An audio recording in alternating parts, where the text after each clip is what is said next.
Hello HSC 26, তোমরা যারা সবেমাত্র পরীক্ষা শেষ করছো এই ভিডিওটি তোমাদের জন্য।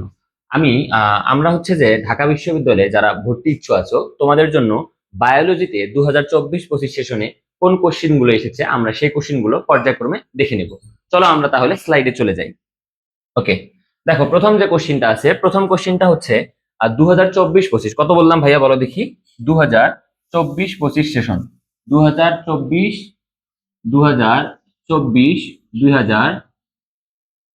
তাহলে 2024-25 সেশনে যেসব কোশ্চিন বায়োলজি থেকে এসেছে সেই কোশ্চিন গুলো আমরা এখন দেখতেছি। ওকে, প্রথমে আসো যে উইরসাং নালী মানব দেহের কোন অঙ্গে পাওয়া যায়। খুবই গুরুত্বপূর্ণ একটা কোশ্চিন, কোশ্চিনটা খুব ভালো করে আগে চিন্তা করে দেখো। উইরসাং নালী মানব দেহের কোন অঙ্গে পাওয়া যায়। এখন আসো যে এইটার আসলে উত্তর কি এবং এইটার ব্যাখ্যা কি।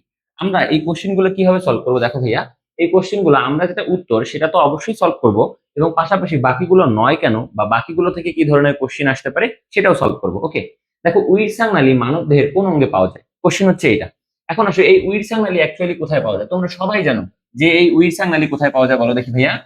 এই উইরসাং নালী পাওয়া যায় হচ্ছে আমাদের আমাদের কোথায় পাওয়া যায় বলো। এই উইরসাং নালী পাওয়া যায় আমাদের অগ্নাশয়। ওকে, কোথায় পাওয়া যায় বলো, অগ্নাশয়।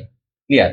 তাহলে উইরসাং নালী, এখন আসো এই যে এইটা হচ্ছে যদি একটা অগ্নাশয় হয়, দেখো একটু, এটা হচ্ছে অগ্নাশয়। এই অগ্নাশয়ের ভিতরে আমাদের কি আছে বলো দেখি ভাইয়া, নালী আছে। এই যে নালীগুলো মিলে এই যে মাঝখানে একটা নালী, এই নালীটা এসে আমাদের কি হয় বলো দেখি। এই যে এই পাশ থেকে আমাদের, আমি একটু দেখাই দিই তাহলে তোমাদের বুঝতে সুবিধা হবে। ধরো এইটা হচ্ছে আমাদের পাকস্থলী, হ্যাঁ, এই যে পাকস্থলীর সাথে এসে মিলে গেল, সরি ওয়েট, তাহলে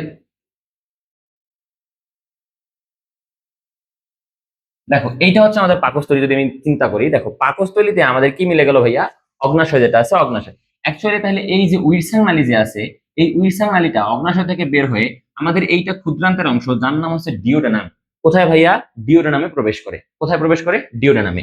এখন আসো তাহলে এটা রাইট উত্তর কি ছিল বলো দেখি, অগ্নাশয়, তাই না? এখন আসো ক্লোন, ক্লোন কি ভাইয়া দেখো তো। তোমরা সবাই জানো যে বৃহদন্তের তিনটা অংশ, কয়টা অংশ বলো, বৃহদন্তের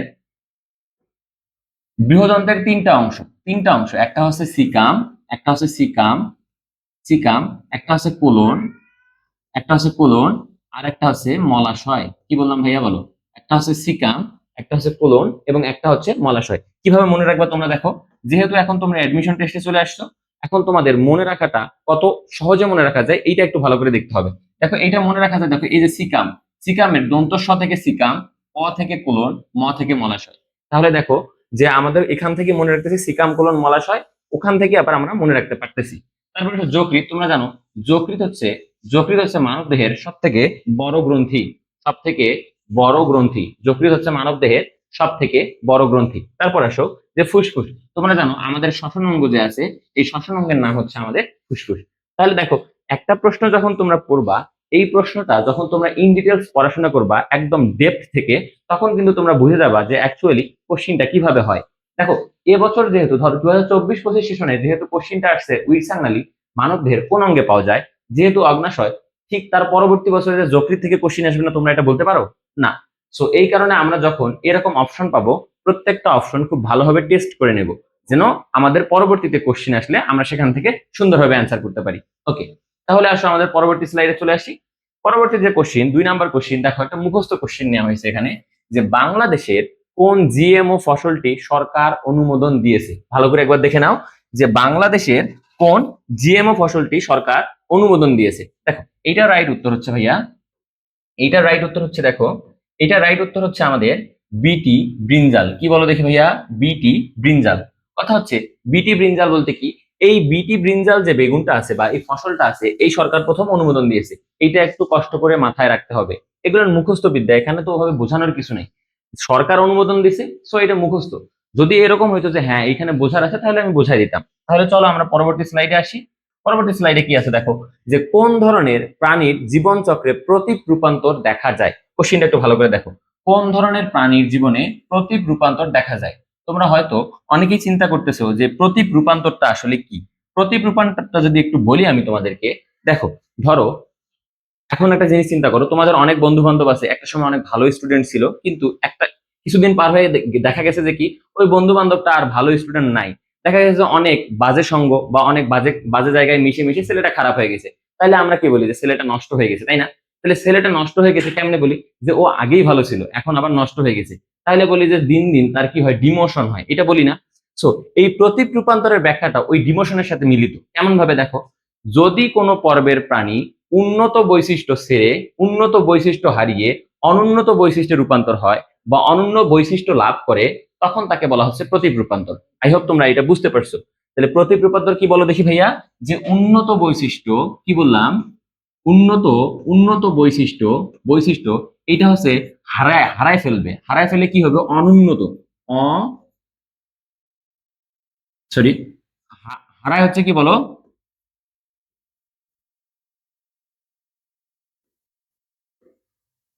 অনুন্নত। ওকে, তাহলে উন্নত বৈশিষ্ট্য হারায় কি হবে বলো দেখি ভাইয়া, অনুন্নত বৈশিষ্ট্যে আহ আমাদের কি হবে, রূপান্তর হবে। ওকে, তাহলে আসো এটা আমরা বুঝলাম যে অনুন্নত বৈশিষ্ট্য এবং উন্নত বৈশিষ্ট্য যেটা আছে এটা গেল। এখন আসো যে কোন ধরনের এখানে রাইট উত্তর কোনটা অ্যাকচুয়ালি, তাহলে আমরা তো প্রতীক রূপান্তর কি সেটা দেখলাম। রাইট উত্তর হচ্ছে এখানে আমাদের, রাইট উত্তর হচ্ছে এখানে আমাদের ইউরো কর্ডাটা, ইউরো কর্ডাটা, কি বলো দেখি ভাইয়া, ইউরো কর্ডাটা। এখন কথা হচ্ছে কেন এই ইউরো কর্ডাটা রাইট উত্তর, দেখো রাইট উত্তর এই কারণে, ইউরো কর্ডাটা পর্বের প্রাণী যেগুলো আছে এদের এদের ছোট দশা মানে কি আগের দশায় বা ছোট কালে এদের এদের দেহে নটকর্ড থাকে, এবং এই নটকর্ডের মাধ্যমে এরা মোটামুটি পরবর্তীতে মেরুদণ্ডে রূপান্তরিত হয়, তোমরা সবাই জানো। বাট এই যে ইউরোকর্ডাটা প্রথমের দিকে এরা কি থাকে, সচল থাকে, কিন্তু একটা সময় গিয়ে এরা নিশ্চল প্রাণীতে পরিণত হয়। কি হয় ভাইয়া, লার্ভা অবস্থায় এরা সচল থাকে, পরিণত অবস্থায় এরা এরা কি হয়, নিশ্চল হয়। যার জন্য তাহলে বলতো সচল থেকে যদি কেউ পঙ্গু হয়ে যায় তাহলে তাকে আমরা কি বলবো, যে হ্যাঁ এটার এই প্রতীক রূপান্তর ঘটেছে। বুঝতে পারছো? ওকে, তাহলে পরবর্তীতে আসো। পরবর্তী কোশ্চেন কি, বিশ্বের সর্বোচ্চ উদ্ভিদ কোনটি? দেখো একটা মুখস্থ টপিক, বিশ্বের সর্বোচ্চ উদ্ভিদ কোনটি। দেখো সেকুয়া, এটা সেম্পার ভাইরেন্স, এটা হচ্ছে বিশ্বের সব থেকে বড় উদ্ভিদ। এখন আসো বিশ্বের সব থেকে বড় উদ্ভিদ যে ব্যাপারটা আছে এইটা কি, এটা অ্যাকচুয়ালি কনিফার উদ্ভিদ একটা, কি বলো ভাইয়া, কনিফার, কনিফার। তাহলে এটা হচ্ছে আমাদের আমেরিকাতে জন্মে, এবং এই উদ্ভিদটা আছে বরফ অঞ্চলের একটা উদ্ভিদ যার নাম হচ্ছে কনিফার উদ্ভিদ, এবং এটা মোটামুটি মোটামুটি 300 ফুট, মোটামুটি 300 ফিটেরও উপরে হইতে পারে। ওকে, তাহলে আমরা এটা মনে রাখলাম, এটা মুখস্থ টপিক, এই কারণে এখানে বেশি কথা বললাম না। যেগুলো বোঝানোর জিনিস আমি তোমাদের সেগুলো সুন্দর করে বুঝাই দেবো। ওকে, তারপরে আসো, তারপরে কি বলছে, সারফ্যাক্টেন্ট কোষ কোথায় পাওয়া যায়? খুবই গুরুত্বপূর্ণ একটা কোশ্চিন। দেখো খুবই গুরুত্বপূর্ণ একটা কোশ্চিন, সারফ্যাক্টেন্ট কোষ কোথায় পাওয়া যায়? প্রশ্ন হচ্ছে তোমাদের কাছে, বলো সারফ্যাক্টেন্ট কোষ কোথায় পাওয়া যায়। এখন আসো সারফ্যাক্টেন্ট কোষ, রাইট উত্তরটা একটু বলে নেই, তাহলে তোমাদের জন্য সুবিধা হবে বুঝতে। এটা পাওয়া যায় মূলত অ্যালভিওলাসে। কোথায় পাওয়া যায় ভাইয়া বলো, অ্যালভিওলাসে। সারফ্যাক্টেন্ট কোষ কোথায় পাওয়া যায়, অ্যালভিওলাসে। ওকে, এখন আসো এটার ব্যাখ্যাটা কি। দেখো ব্যাখ্যাটা হচ্ছে যে অ্যালভিওলাস, অ্যালভিওলাস কি বলো দেখি ভাইয়া, তোমরা সবাই জানো অ্যালভিওলাস হচ্ছে ফুসফুসের ক্ষুদ্রতম গঠন, ফুসফুস, সরি, ফুসফুস, তাহলে ফুসফুসের ক্ষুদ্রতম, কি বলো ভাইয়া, ফুসফুসের ক্ষুদ্রতম গাঠনিক একক, গাঠনিক একক, ক্লিয়ার। তাহলে অ্যালভিওলাস হচ্ছে কি বলো, ফুসফুসের ক্ষুদ্রতম গাঠনিক একক। এই ফুসফুসের ক্ষুদ্রতম গাঠনিক একক মানে এই যে আমাদের ফুসফুসটা আছে, ফুসফুসের ভিতরে ছোট ছোট থলে আছে এরকম বেলুন আকৃতির, ওই থলিগুলোকে বলা হচ্ছে অ্যালভিওলাস। অ্যাকচুয়ালি যদি এইটা একটা অ্যালভিওলাস হয়, এই অ্যালভিওলাসের প্রাচীরে এক ধরনের কোষ থাকে যার নাম হচ্ছে সেপ্টাল কোষ। কি বলো ভাইয়া, যার নাম হচ্ছে সেপ্টাল কোষ, যার নাম হচ্ছে সেপ্টাল কোষ, সেপ্টাল, সেপ্টাল কোষ, ক্লিয়ার। তাহলে অ্যালভিওলাসের প্রাচীরে কি থাকে, সেপ্টাল কোষ থাকে। দেখো এই সেপ্টাল কোষ অ্যাকচুয়ালি সারফ্যাক্টেন্ট ক্ষরণ করে। এই সেপ্টাল কোষ কি করে বলো, এই সেপ্টাল কোষে অ্যাকচুয়ালি সারফ্যাক্টেন্ট ক্ষরণ করে, সারফ্যাক্টেন্ট। তাহলে বলো সেপ্টাল কোষ অ্যাকচুয়ালি কি করে ভাইয়া, সারফ্যাক্টেন্ট ক্ষরণ করে। এখন এই সারফ্যাক্টেন্ট থেকে আর কি কোশ্চেন আসতে পারে একটু দেখো। দেখো এই সারফ্যাক্টেন্ট হচ্ছে মূলত ডিটারজেন্ট জাতীয়। কি বলো ভাইয়া, সারফ্যাক্টেন্ট হচ্ছে মূলত ডিটারজেন্ট জাতীয়, ডিটারজেন্ট, ডিটারজেন্ট। সারফেক্টেন্টটা কেমন বলো, ডিটারজেন্ট জাতীয়। সারফেক্টেন্টটা কেমন, ডিটারজেন্ট জাতীয়। এবং মানব ভ্রূণে মোটামুটি 23 সপ্তাহ, 23 সপ্তাহ যখন হয়ে যায় তখন এই সারফেক্টেন্টটা ক্ষরণ হওয়া শুরু হয়। এই কয়েকটা তথ্য আমাদের সারফেক্টেন্ট থেকে মনে রাখতে হবে, না হলে কিন্তু হবে না। হ্যাঁ, এখন আসো যে তার পরবর্তীতে আমাদের এইটা তাহলে রাইট উত্তর পেয়ে গেলাম আমরা। আর কি আছে দেখো, আর এখানে আছে যে ব্রঙ্কাস। ভাইয়া ব্রঙ্কাস তো আমাদের সারফেক্টেন্ট, আমরা যেহেতু ব্যাখ্যা দিয়ে দিয়েছি অলরেডি, আর এখানে বোঝানোর কিছু নাই। তার মানে ব্রঙ্কাস, ট্রাকিয়া এবং নাসারন্ধ্র, এই তিনটা জিনিস আমাদের শ্বসনের সাথে রিলেটেড। বাট এই তিনটা জিনিসে আমরা কি পাবো না, সেপ্টাল কোষ বা সারফেক্টেন্ট বা ডিটারজেন্ট জাতীয় কোনো কিছু পাবো না। সো এটা আমরা বুঝে পাইছি। ওকে, তাহলে আসো আমাদের পরবর্তী স্লাইড যেটা আছে। ওকে, দেখো তোমাদের জন্য একটু অ্যানাউন্স করে দিই আর কি। আমাদের তোমরা যারা 2026 এইচএসসি 2026 ব্যাচ আছো, তোমাদের জন্য আমাদের পাঠশালা থেকে আমরা নিয়ে আসছি অরিজিন 26। কি বলো দেখি? অরিজিন 26। এবং যারা সায়েন্স এবং আর্টস যারা আছো বা মানবিক থেকে যারা আছো, তোমাদের জন্য একটা পূর্ণাঙ্গ কোর্স আমরা এখানে নিয়ে আসছি। তোমরা যারা চাও আমাদের সাথে আসতে পারো, আমাদের কোর্সটা এনরোল করতে পারো, তাহলে ইনশাল্লাহ তোমাদের ঢাকা বিশ্ববিদ্যালয় থেকে শুরু করে ডিইউ থেকে শুরু করে একদম শেষ পর্যন্ত, আমি লিখে দিলাম একদম শেষ পর্যন্ত, আর কোথাও যেতে হবে না। আমাদের এই একটা কোর্সেই তোমরা যদি এনরোল করো, তাহলে যত ধরনের ইউনিভার্সিটির পরীক্ষা আছে, যতগুলো ইউনিভার্সিটি পরীক্ষা আছে, সবগুলোতে আমরা তোমাদের পাশে থাকবো এবং ততদিন পর্যন্ত আমরা তোমাদেরকে সাপোর্ট দেব। আমাদের এই কোর্সটার রেগুলার ফি ছিল 5,000 টাকা, বাট এই কোর্সটা এখন অফারে মোটামুটি আমরা 2,000 টাকা দিচ্ছি।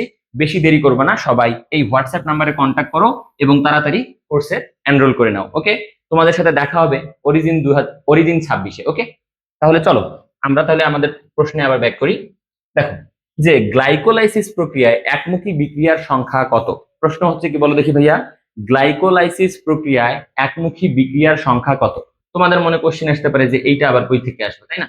এটা হচ্ছে উদ্ভিদ শারীরতত্ত্ব যেটা আছে, উদ্ভিদ শারীরতত্ত্বের মধ্যে আমাদের যে শ্বসন আছে, শ্বসনের মধ্যে তোমরা গিয়ে পাবা এই গ্লাইকোলাইসিস প্রক্রিয়াটা। ওকে, এখন আসলে এই গ্লাইকোলাইসিস থেকে একটু আগে বলে নিই। দেখো, এই গ্লাইকোলাইসিস যেটা আছে এখান থেকে আর কয়েকটা জিনিস খুবই খুবই গুরুত্বপূর্ণ, সেটা একটু বলে নিই। হ্যাঁ, এই পাশে করে নিই আমি, সরি, এই পাশে নিয়ে নিই। হ্যাঁ, দেখো, গ্লাইকোলাইসিস থেকে আমরা কয়েকটা জিনিস মনে রাখবো। শ্বসনের মধ্যে মোটামুটি আমরা কি পাবো? এই গ্লাইকোলাইসিস। দেখো, এই গ্লাইকোলাইসিসটা আমি এখানে আর লিখলাম না, গ্লাইকোলাইসিসটা ঘটে সাইটোপ্লাজমে। কোথায় ভাইয়া? Cyto cytoplasm cytoplasm. ওকে, তারপরে আসো আমাদের বাদ বাকি যেগুলো আছে, বাদ বাকি কি ভাইয়া? একটা নাম হচ্ছে অ্যাসিটাইল কোয়ে, আমি লিখতেছি অ্যাসিটাইল কোয়ে, অ্যাসিটাইল কোয়ে। ওকে, কো এ। তারপরে আসো অ্যাসিটাইল কোয়ে, তারপরে আমাদের এখানে একটু দিয়ে দিই তাহলে বুঝতে পারবা। অ্যাসিটাইল কোয়ে, তারপরে আমরা পাবো ক্রেবস চক্র, তারপরে পাবো আমরা ইটিসি, মানে ইলেকট্রন ট্রান্সপোর্ট চেইন বা ইটিএচ, এটাকে এসও বলা যায়, এস বা ইলেকট্রন ট্রান্সপোর্ট সিস্টেম, তাই না? এই যে এই চারটা, এগুলো শ্বসনের আমাদের চারটা, এই শ্বসনের চারটা ধাপ। তার মধ্যে একটা হচ্ছে গ্লাইকোলাইসিস, এটা হচ্ছে 1 নম্বর গ্লাইকোলাইসিস, 2 নম্বর অ্যাসিটাইল কোয়ে, 3 নম্বর ক্রেবস চক্র, 4 নম্বর ইটিএস বা ইটিসি, তোমরা যা বলো তাই। এখন আসলে এই সাইটোপ্লাজমে শুধুমাত্র হয় গ্লাইকোলাইসিস। কি হয় ভাইয়া? সাইটোপ্লাজমে শুধুমাত্র হয় এই গ্লাইকোলাইসিস। তা বাদে এই যে তিনটা আছে, এই তিনটা হয় আমাদের মাইটোকন্ড্রিয়াতে। কোথায় ভাইয়া বলো? মাইটোকন্ড্রিয়া।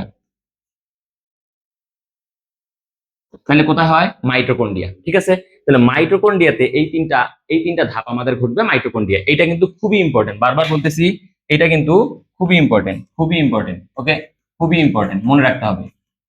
তারপর আসো, দেখো, তাহলে এখানে আমাদের প্রশ্ন কি ছিল? প্রশ্ন ছিল গ্লাইকোলাইসিস প্রক্রিয়ায় একমুখী বিক্রিয়ার সংখ্যা কত? এখন তোমাদের এটা নয়ন ভাই খুব ভালো পড়াবে, একমুখী বিক্রিয়া কোনটা আর উভমুখী বিক্রিয়া কোনটা। দেখো, একমুখী বিক্রিয়া মানে হচ্ছে শুধুমাত্র প্রোডাক্ট হচ্ছে আমাদের, প্রোডাক্ট বলে আমাদের বিক্রিয়ক থেকে কি উৎপাদ হচ্ছে, ওখান থেকে আমাদের ফিরে আসার কোনো চান্সেস নেই, তাই তো? তো এই একমুখী বিক্রিয়া যেটা আছে, মানে যেটাকে আমরা শুধুমাত্র একটা তীর চিহ্ন দিয়ে প্রকাশ করি, এই বিক্রিয়ার সংখ্যা হচ্ছে মোট 3টা। কয়টা ভাইয়া? মোট 3টা। ওকে, তাহলে এখানে রাইট উত্তর কয়টা? মোট 3টা। এখন কথা হচ্ছে তোমরা এটার পাশাপাশি আর কি রাখবা? আর মনে রাখবা 1 নাম্বার, তারপর হচ্ছে 3 নাম্বার এবং 9 নাম্বার, এই বিক্রিয়া তিনটা হচ্ছে মোটামুটি একমুখী। ওকে, এই তিনটা বিক্রিয়া হচ্ছে মোটামুটি একমুখী। ওকে, আর এখানে পড়ার মতো কিছু নাই। চলো আমরা তাহলে পরবর্তী স্লাইডে আসি। দেখো, 7 নাম্বার প্রশ্ন একটা মুখস্থ কোশ্চিন দিয়েছে। মুখস্থ কোশ্চিনটা কি? দেখো, ভুট্টাকে খরা প্রতিরোধী উদ্ভিদ হিসেবে তৈরি করতে নিচের কোন জিনটি ব্যবহার করা হয়েছে? ভুট্টাকে খরা প্রতিরোধী, তোমরা সবাই জানো খরা মানে কি বলো দেখি ভাইয়া? খরা মানে হচ্ছে যে মানে যেটা অতি অতি বৃষ্টি না, তো এটাকে কি বলে? অতিরোধ আর কি। আমি এটার বাংলা বলতে পারবো না, তোমাদের জুনায়েদ ভাই এটা ভালো বলতে পারবে। হ্যাঁ, দেখো, অতি খরা প্রতিরোধী মানে যে ওই যে খরাতে দেখো না মাটি একদম ফেটে টেটে যায়, একাকার অবস্থা, ওইটা প্রতিরোধ করতে ভুট্টার ভিতরে কোন জিনটি ব্যবহার করা হয়েছে, এইটা একটু মনে রাখতে হবে। দেখো, এইটা হচ্ছে আমাদের এখানে আসো সিএসপি-বি। কোনটা রাইট উত্তর বলো দেখি, মুখস্থ রাখবা, সিএসপি-বি। এটা হচ্ছে আমাদের ব্যবহার করা হয়। এখন এইটা কই থেকে আসে? এটা মূলত একটা ব্যাকটেরিয়ার জিনোম থেকে বের করে এই ভুট্টা উদ্ভিদের মধ্যে দেয়া হয়েছে। কি বললাম ভাইয়া? ব্যাকটেরিয়ার জিনোম থেকে বের করে আমাদের এই ভুট্টা উদ্ভিদের ভিতরে দেয়া হয়েছে এবং পরবর্তীতে এটা খরা প্রতিরোধ হিসেবে চলে আসতেছে। এটা বুঝতে পারছো তো? ওকে, তাহলে আসো আমরা পরবর্তীতে আগাই। দেখো, নিচের কোন গ্রুপের উদ্ভিদ সমূহ উভচর? দেখো, আমরা এতদিন পড়ছিলাম যে উভচর, উভচর মানে হচ্ছে ব্যাঙ, তাই না? প্রাণীর ক্ষেত্রে উভচর উদ্ভিদ হচ্ছে ব্যাঙ। বাট উদ্ভিদের ক্ষেত্রে আবার উভচর উদ্ভিদ আছে একটা, এটা খুব ভালো করে মনে রাখতে হবে। এটা হচ্ছে আমাদের ব্রায়োফাইটা। বলো ভাইয়া কি? ব্রায়োফাইটা। ব্রায়োফাইটাকে বলা হয় উভচর উদ্ভিদ। কি বলা হয় ভাইয়া?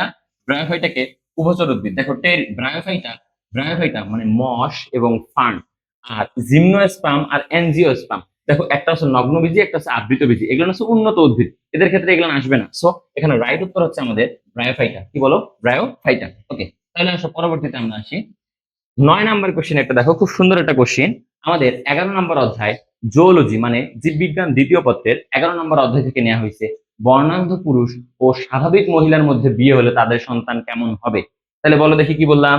বর্ণান্ধ পুরুষ এবং স্বাভাবিক মহিলা। বর্ণান্ধ পুরুষ ও স্বাভাবিক মহিলা, তোমরা এগুলো কি করতে পারো?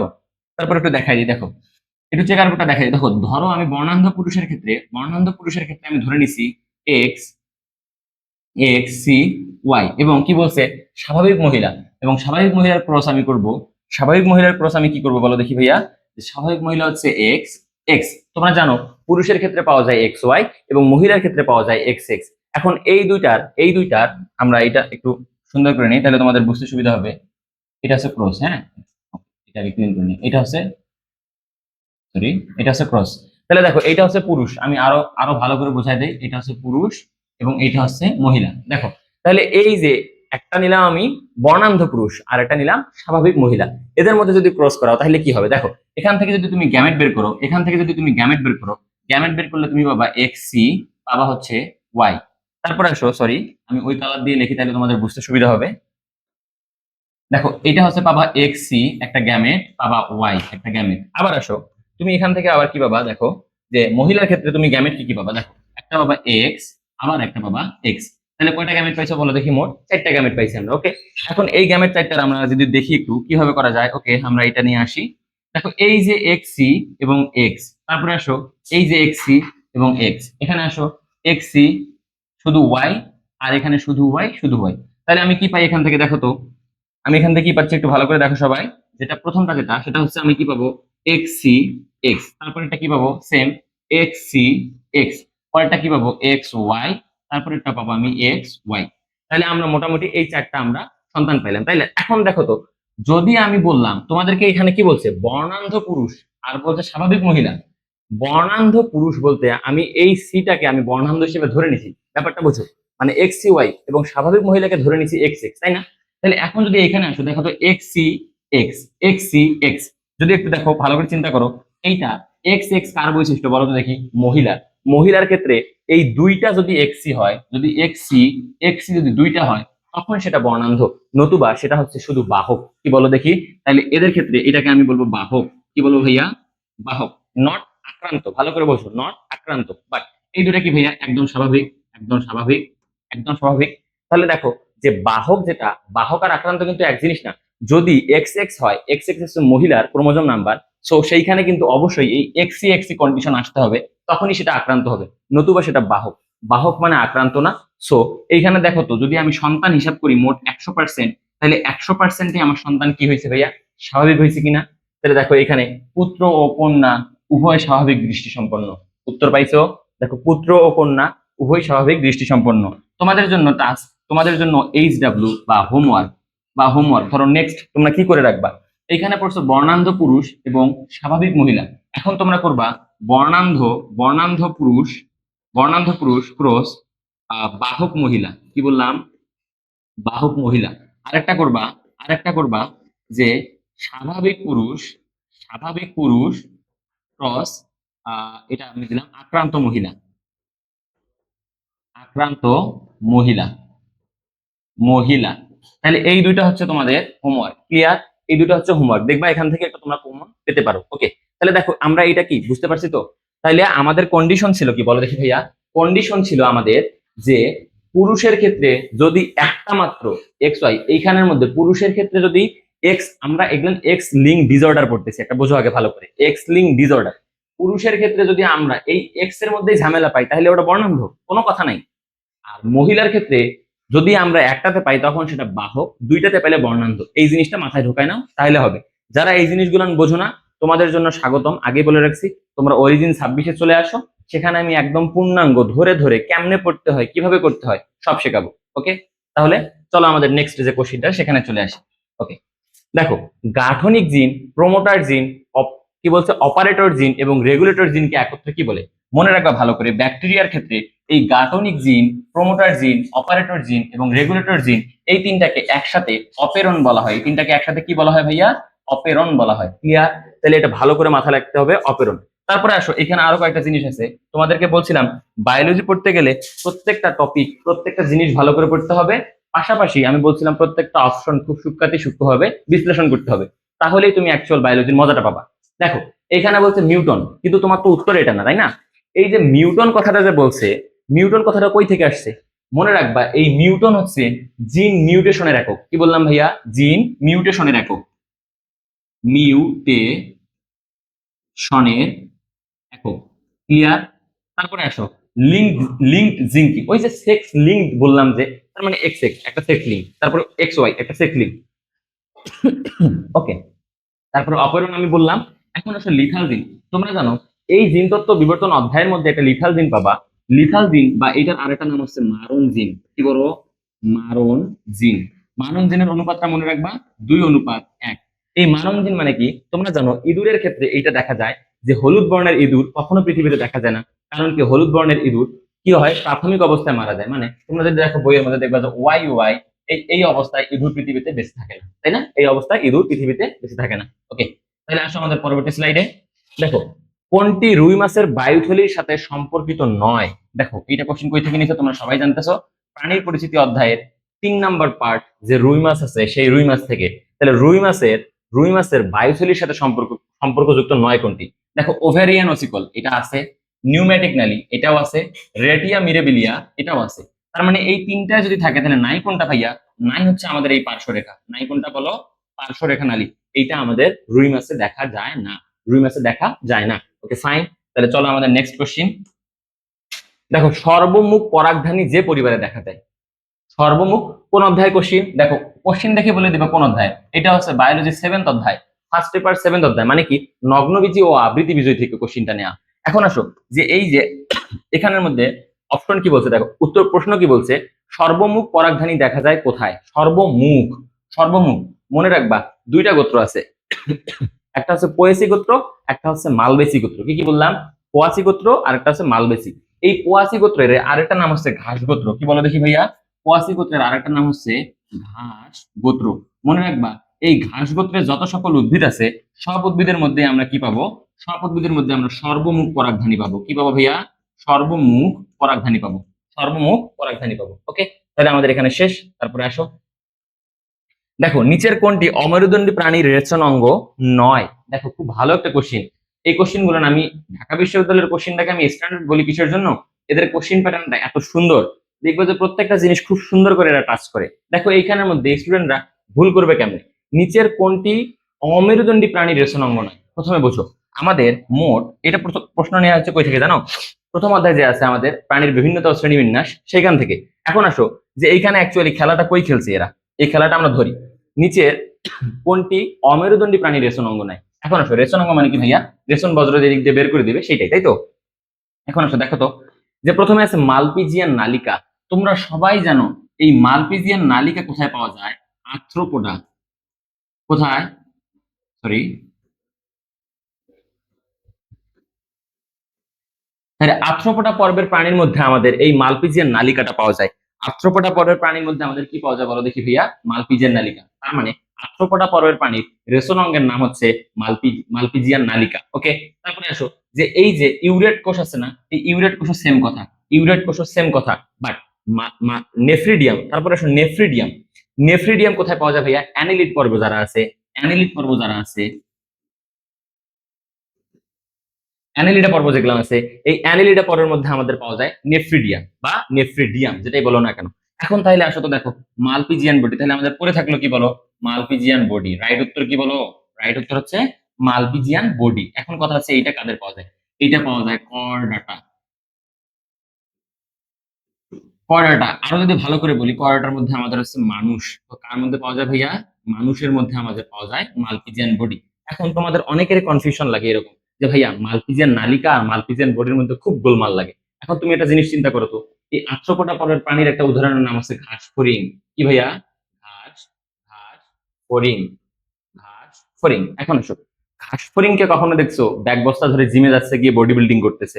এটা কি তোমরা কখনো দেখছো যে একটা ঘাস ফড়িং একটা ব্যাগ ঘাড়ে নিয়ে, মনে করো ওর ভিতরে ওর মনে করো যে শর্টস, তারপরে হচ্ছে যে কি বলে জার্সি, তারপরে আরো মনে করো যে পানির বোতল, এগুলো নিয়ে ও জিমে চলে গেল, কি হচ্ছে যে ও জিম করতেছে, এটা দেখছো? নো। কাকে দেখো? মানুষকে। সো বডি বিল্ডিং কে করে? মানুষ করে। এখান থেকে মনে রাখবা, বডি, মালপিজিয়ান বডি কার পাওয়া যাবে ভাইয়া? মানুষের। আমি এভাবে মনে রাখি, ওকে? তাহলে আসো আমাদের পরবর্তী কোশ্চিন। পরবর্তী কোশ্চিন দেখো কি, হেপাটাইটিস নির্ণয়ে কোন পরীক্ষাটি করা হয়? কি ভাইয়া? হেপাটাইটিস নির্ণয়ে কোন পরীক্ষাটি করা হয়? এখন আসো, পরীক্ষাটি করা হয় HB surface antigen, HB surface antigen, এটা HB surface, sorry, HB surface antigen. এখন আসো, এইচবি সারফেস এন্টিজেন দিয়ে অ্যাকচুয়ালি এই হেপাটাইটিস পরীক্ষাটা নির্ণয় করা হয়, আর বাদ বাকি গুলো একটাও না, বাদ বাকি গুলো একটাও না। এখন আসো পরবর্তী আমাদের শেষ যে প্রশ্নটা, সেটা দেখো কি, দেখো কোনটিকে মানবদেহের রবিনহুড অণু বলা হয়? কোনটিকে মানবদেহের রবিনহুড অণু বলা হয়? তোমরা দেখছো না? তোমরা যারা ছোট, তোমরা হয়তো দেখোনি এই জিনিসটা। আমাদের এজে যারা আছে বা আমাদের থেকে একটু আগের এজে যারা আছে, তারা একটা মুভি দেখতো সবসময়, বাংলা মুভি, নাম ছিল গরিবের রাজা রবিনহুড। গরিবের রাজা রবিনহুড, এই মুভির কাজ কি ছিল জানো? এই রবিনহুড যে ছিল, এ হচ্ছে অ্যাকচুয়ালি মনে করো যে রাজা বা যারা ধনী ছিল তাদের হচ্ছে ধন সম্পদ চুরি করে নিয়ে আসতো, এসে গরিবদের মাঝে বিলাই দিত, বুঝছো? তো এইটা অ্যাকচুয়ালি এই গরিবের রাজা রবিনহুড বলা হয় কোন অণুকে? এটা অ্যাকচুয়ালি হিমোগ্লোবিন। কি বলো ভাইয়া? হিমোগ্লোবিন। উত্তর কি? হিমোগ্লোবিন। এটার ব্যাখ্যা কি? এটার ব্যাখ্যা কি ভাইয়া?